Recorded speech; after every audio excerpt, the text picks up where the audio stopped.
Good morning, welcome to perfect beauty salon. આપણે આવી ગયા છીએ બ્રાઇડલના ફ્લાવર લેવા માટે.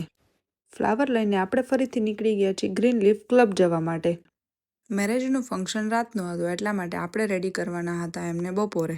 બ્રાઇડલ રેડી કરીને આપણે આજે જ ગમે એમ કરીને પહોંચવાનું છે રાવલ, કેમ કે ત્યાં બી પાર્લર ઉપર બેક ટુ બેક અપોઇન્ટમેન્ટ છે, એટલે આજ રાત સુધીમાં ગમે એમ કરીને પહોંચવાનું છે.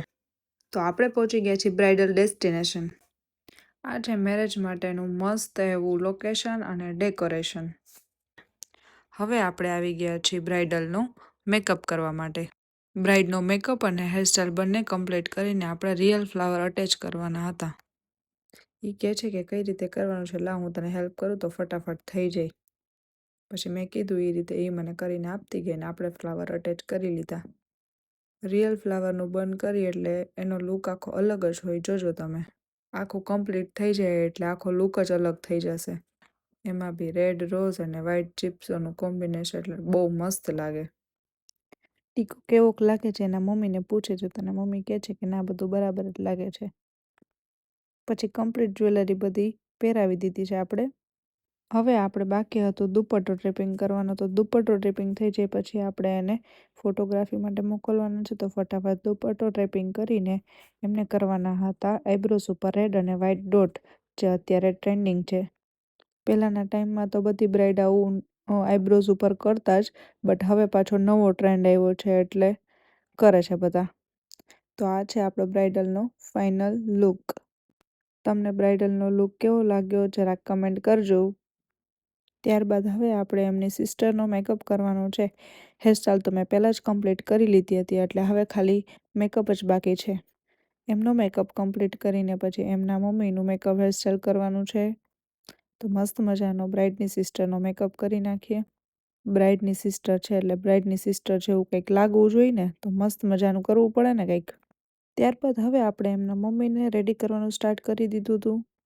એમનું કમ્પ્લીટ કરીને એમના કઝિનનું સ્ટાર્ટ કરી દીધું હતું. એમને ખાલી માત્ર હેરસ્ટાઈલ કરવાની હતી, એટલે ફટાફટ એમની હેરસ્ટાઈલ કમ્પ્લીટ કરીને આપણે નીકળવાનું હતું ઘરે જવા માટે. તો ફાઇનલી હવે આપણે નીકળી ગયા છીએ ઘરે જવા માટે.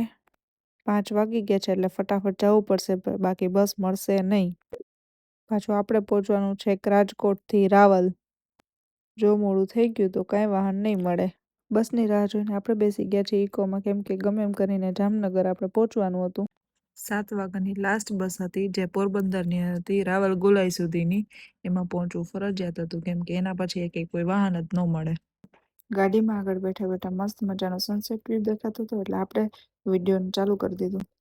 જામનગર પહોંચ્યા હતા 7 તો વાગી જ ગયા હતા, એટલે બસ અમારી ઉપડી ગઈ હતી. પછી 7 રસ્તે પહોંચીને માંડ બસ પકડી, એમાં અમને મળી હતી સાવ લાસ્ટની સીટ. રાવલ ગોલાઈ પહોંચતા પહોંચતા એવો વારો નીકળી ગયો કે વાત જવા દ્યો.